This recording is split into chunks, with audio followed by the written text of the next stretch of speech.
The morning began with a sound that cut through the dust of Ouagadougou. Sirens echoed down narrow streets, carried on warm air mixed with the smell of charcoal fires. At exactly 7 o'clock, military trucks appeared, their tires grinding over broken pavement. Soldiers stepped down, their boots striking the ground in rhythm. They surrounded a glass-front building that locals had quietly called the Foreign Office, though no sign revealed its purpose. To outsiders, it looked like any other office. To residents, it symbolized hidden contracts and silent hands shaping the country's future. Life nearby tried to continue. Women arranged baskets of millet, beans, and tomatoes on low wooden tables. Children hurried towards school, clutching notebooks, their sandals slipping in the dust. One mother adjusted her scarf and whispered, "Will this time protect my child?" Her voice captured the unspoken fear that families had carried for years, that decisions made in distant capitals created effects that fell hardest on ordinary homes. By mid-morning, the story spread. The government had launched a surprise move to reclaim control of its own resources. The cause was suspicion of foreign exploitation. The effect was an operation that stopped phone calls, froze offices, and rattled markets. And for the first time in decades, people felt that their small nation might be writing its own script. Yet questions rose as quickly as dust. If the state takes control, will it deliver real security or only new hardships? If contracts are broken, will schools be built or will shops stand empty? Cause always leads to effect, but not always the effect people hope for. In this moment, the chain had only just begun. The camera then shifted to President Ibrahim Traoré, speaking in a steady tone. "Africa is not your blind spot anymore." His words framed the day, both a warning and a promise. But to whom? And at what cost? If your own town discovered hidden deals draining its lifeline, would you accept it or demand change? And if that change came overnight, who would protect your family in the days that followed? The raids of that morning did not end with sealed offices. They were the first domino. By 9 o'clock, internet speeds slowed, bank transfers stalled, and screens in government offices displayed error messages. At noon, President Ibrahim Traoré appeared before cameras. Dressed in fatigues, he announced what he called a new doctrine, a West African firewall. His words described more than technology. They signaled a wall against interference, a barrier against decades of contracts written abroad. The cause was suspicion of quiet exploitation. The effect was a doctrine of sovereignty, delivered in front of millions. He said firmly, "Africa is not your blind spot anymore." It was a message both to his citizens and to foreign powers. Within weeks, the doctrine turned into action. The government announced majority control of at least 5 gold mines, unverified. The cause was the Firewall Declaration. The effect was economic independence, at least on paper. Officials promised that revenues would fund schools, hospitals, and roads. For years, citizens had asked where their country's wealth had gone. Now the government claimed it would stay at home. A miner from the northern region explained it simply. "Before, I worked for middlemen. I never knew the price. Now I have a contract with the state. I get wages. My children have insurance." The cause was a shift in ownership. The effect was stability in one family's life. Statistics gave the story scale. In the first quarter of 2025, official numbers claimed 11 tons of gold recorded, valued at nearly $800 million, unverified. The cause was national control. The effect, if revenues were used well, could be the largest investment in public services in a generation. Teachers began to feel the first signs. The Ministry of Education announced plans to hire 2,000 new teachers, unverified. One woman in a rural school said, "If new books really arrive, my students will read faster. But if parents lose jobs in the market, will they afford uniforms?" Her words showed the double edge. A single cause, new policies, created both hope and hardship. In markets across the capital, prices told another story. A bag of millet that once cost $1 rose to $1.40, unverified. The cause was foreign investors pulling out, reducing imports. The effect was inflation pressing on families. A shopkeeper said, "Gold may fill the treasury, but my shelves are empty." International reactions came quickly. In Paris, Commentators warned of red alarms, unverified. In Brussels, officials urged restraint. In Washington, statements were careful. We are monitoring developments. Each cause, the nationalization of mines, produced effects in faraway capitals. Fear of lost assets, caution over alliances, concern for stability. Meanwhile, families faced choices that revealed the human cost. Some moved savings into livestock, treating goats as four-legged bank accounts. The cause was fear of banking collapse. The effect was rising livestock prices. Others left border villages for Ouagadougou, seeking safety near the army. The cause was insecurity in the countryside. The effect was swelling urban neighborhoods with rising rents and stretched water supplies. One father, a driver near the Ghana border, put it plainly, "If soldiers get fuel, I take my kids to school without fear. If not, every trip is a gamble." His words tied cause and effect together in daily life. Policy decisions meant the difference between safety and danger on a morning commute. Cultural life mirrored the shift. Musicians released songs praising independence. Street murals declared, "Our gold, our future." The cause was pride in sovereignty. The effect was new art, new unity, a sense of defiance in color and sound. Yet even as music lifted spirits, shopkeepers counted fewer goods and longer days. The chain of cause and effect stretched far beyond Africa. In New York, a commodities trader explained, "If 5% of African gold stays off the market, prices go up. If 10% disappears, panic begins." The cause was one country's policy. The effect could be billions of dollars shifting through global markets in hours. For Burkina Faso, the pivot was dramatic. For the world, it was disruptive. But the true question was not yet answered. What had triggered this bold move? Was it hidden contracts and exposed, or deeper currents, pushing the nation towards sovereignty at all costs? Because had set the chain in motion. The effect was still unfolding. The cliffhanger was clear. What triggered the pivot? And what consequences would follow next? The turning point arrived not with a speech, but with the reactions that followed. Inside Burkina Faso, the streets vibrated with pride. Youth groups organized marches carrying banners that read, "Our gold, our children, our future." Musicians performed late into the night, their lyrics echoing across neighborhoods. "We own what is ours. We will not bend again." The cause was nationalization. The effect was a wave of cultural expression that bound communities together. But pride did not feed families. At the same markets where songs played, food prices told a harder story. Rice, sugar, and fuel climbed week after week. A mother of 3 explained it plainly. "I clap when I hear the music. Then I walk home and I see my children hungry." The cause was capital flight and fewer imports. The effect was thinner meals on kitchen tables. Businesses, too, felt the pressure. A young entrepreneur in Ouagadougou, once proud of his small tech firm, admitted his contracts were drying up. "Foreign clients don't trust our networks anymore," he said. "I had 10 employees. Now I keep only 5.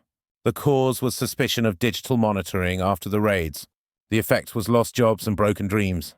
Pride in sovereignty did not soften the sting of layoffs. In rural areas, another chain unfolded.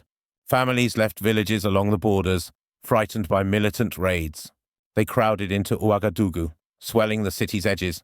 The cause was insecurity outside the capital. The effect was rising rents, strained water supplies, and tensions with long-time residents. Teachers reported classrooms packed beyond capacity, 50, sometimes 60 children squeezed into one room. The promise of education collided with the weight of numbers.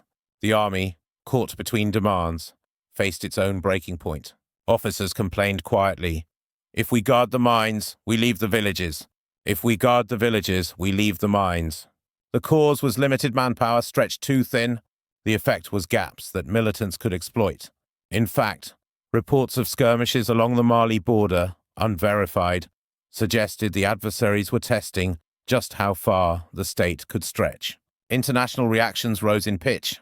In Paris, commentators called Burkina Faso reckless.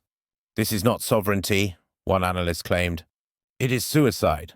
The cause was French investors losing assets. The effect was anger, public debates, and pressure on Paris to act. In Brussels, EU officials chose softer words, dialogue and restraint. But the division among European partners was obvious. Washington remained cautious. Hearings in Congress revealed a split. Some lawmakers urged sanctions to warn others against similar moves, while others called for patience, noting that confrontation could push Ouagadougou closer to Moscow or Beijing. The cause was Burkina Faso's defiance. The effect was paralysis in American policy circles, where every option seemed to carry risk. Meanwhile, global markets responded faster than politicians. Gold prices edged upward. Investors whispered about supply shocks, and jewelry retailers in New York quietly warned of higher costs ahead. The cause was a shift of just a few tons of gold. The effect was felt in retirement accounts, store shelves, and consumer budgets thousands of miles away. The diaspora, Burkinabe abroad, struggled with their own choices. In WhatsApp groups, families debated, should they return to invest in their homeland or stay abroad until stability was proven? The cause was uncertainty. The effect was hesitation, with remittances slowing slightly, squeezing families who relied on money sent from overseas. In the capital, symbolic displays tried to steady the mood. Gold bars, stamped with the national seal, were shown on television. "This wealth is ours," officials declared. The cause was the need for reassurance. The effect was pride, but only for those who believed the bars would translate into better lives. Skeptics asked whether corruption would swallow the treasure before it reached schools and clinics. Still, nationalism soared. Street murals painted in bold colors shouted, "Our destiny is in our hands." Musicians raised their voices in defiance. For many, these cultural effects carried as much power as economic policy. Pride became a currency of its own, traded daily in song, paint, and slogans. Yet inflation remained relentless, and soldiers still patrolled uncertain streets. The climax, then, was not a single event, but a collision. Pride against hunger, sovereignty against scarcity, bold policy against fragile capacity. The cause was a decision to seize control. The effect was a storm of consequences, some inspiring, others destabilizing. As observers watched, the final question grew urgent. Would this chain of cause and effect settle into stability or unravel into new crises? Would national pride deliver real protection for families or fade into slogans while insecurity deepened? As weeks passed, the effects of Burkina Faso's gamble stretched deeper into daily life. In Ouagadougou, the streets revealed a paradox. Foreign cafes, once crowded with consultants, sat empty, their chairs stacked by the door. Yet local tea stalls overflowed, neighbors huddling to trade news, songs, and rumors. The cause was the exodus of foreign workers. The effect was a return to local rhythms, pride in sovereignty, but with lost income streams that once supported families. In the countryside, the story grew harsher. Farmers who had once sold cotton or maize to exporters found fewer buyers arriving at rural markets. The cause was uncertainty over new licensing rules. The effect was piles of unsold produce rotting in the sun, households watching their savings evaporate. A farmer in Koudougou said bitterly, "We are told to be proud, but pride does not pay for my daughter's school uniform." Migration accelerated. Families fled border villages targeted by militants, moving into Ouagadougou for safety. The cause was insecurity in the provinces.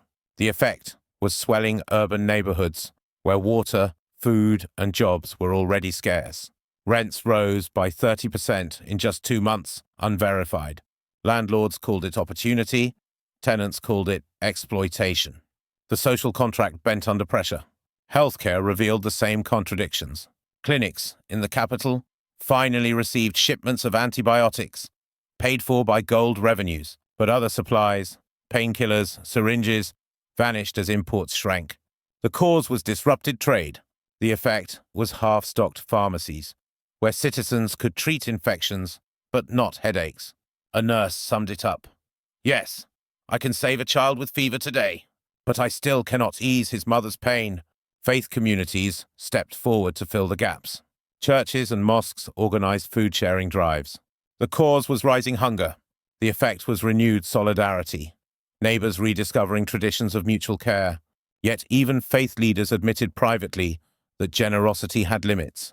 "Prayer can calm the heart," one pastor said, "but it cannot lower the price of rice." Politically, the government tightened control. New laws restricted press freedom under the name of national security. Journalists described quieter newsrooms where self-censorship became survival unverified. The cause was fear of dissent. The effect was narrower debate, with criticism painted as betrayal. Supporters argued this unity was necessary in times of crisis. Critics warned it was a dangerous step toward authoritarianism. Inside Parliament, speeches framed every hardship as temporary sacrifice for independence. The cause was the leadership's need to maintain support. The effect was a narrative that bound sovereignty to suffering. If you are hungry, endure. It is for your children's future. For some, this rhetoric inspired patience. For others, it deepened resentment. Security forces bore the heaviest weight. Soldiers were tasked with guarding gold mines, patrolling borders, and policing crowded urban neighborhoods. A sergeant confessed, "We do the work of 3 armies. If funds refill our tanks, we can hold. If not, we break." His words highlighted the cruel equation. Promises without resources meant risk. The cause was stretched manpower. The effect was vulnerability on all fronts. The diaspora, too, felt the tug of cause and effect. Remittances slowed as families abroad hesitated to invest in uncertain times.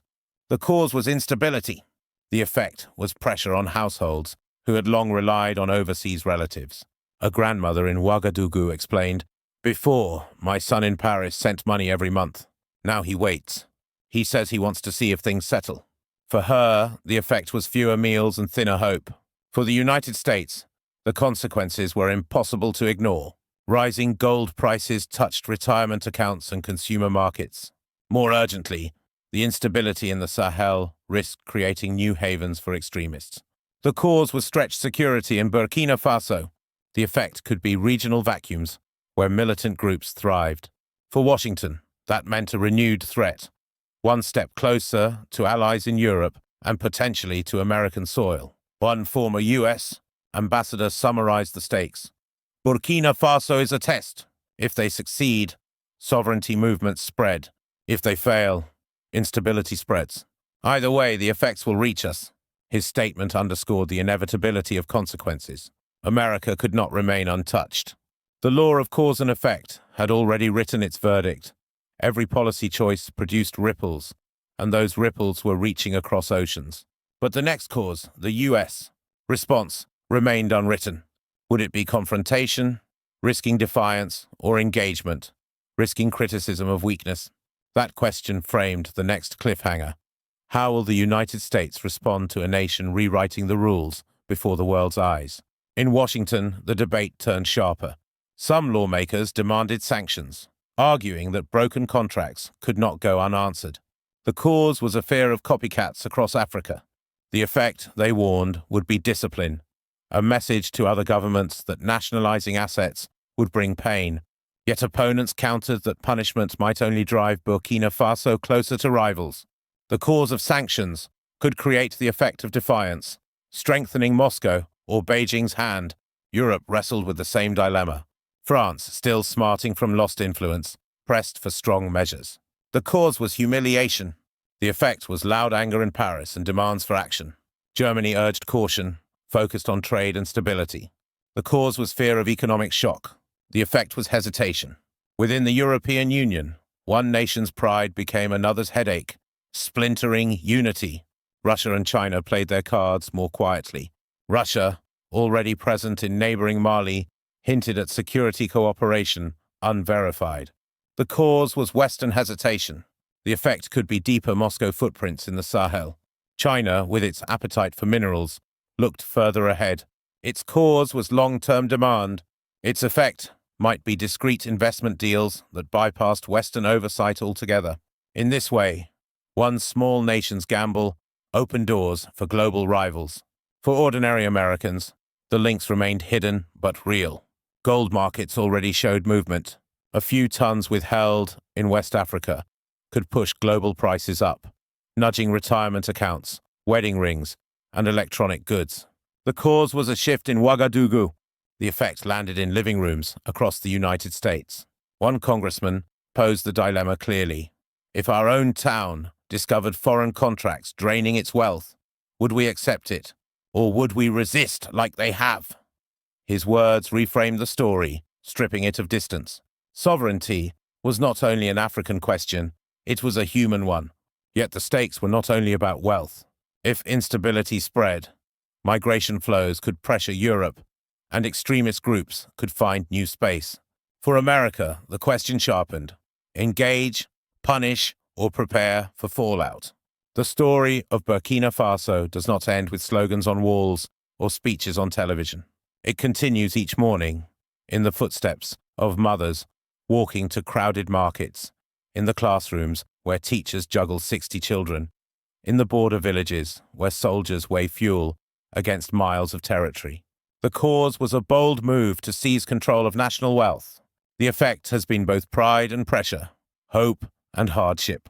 Looking ahead, the next 30 to 90 days will decide whether the gamble stabilizes or unravels. If revenues truly reach clinics and schools, families will feel the promise in medicine and books.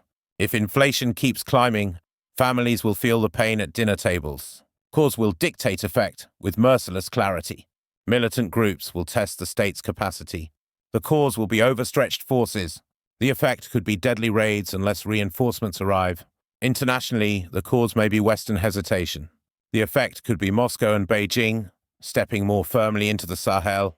For Washington, the choice is still open: engage and shape outcomes, or stand back and risk watching rivals fill the vacuum. Elders in villages already phrase it in parables. One man said, "Sovereignty is a seed. If watered, it feeds a nation. If neglected, it dies in dust." His wisdom captures the stakes. Cause: the seed of independence can create effects of harvest or famine, depending on how it is tended. For Americans watching from afar, the relevance may seem distant. But cause and effect links Burkina Faso's gamble to our own lives. A disruption in gold can ripple into pensions, consumer prices, and even security commitments. If instability spreads, allies in Europe will feel migration shocks, and extremist groups may find new ground.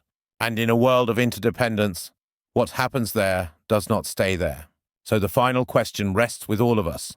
What do we owe the next generation to keep them safe? Do we invest in wisdom, dignity, and partnership, or do we allow old mistakes to repeat? May we choose carefully, because every cause will shape an effect, and the chains we build today will be the world our families inherit tomorrow.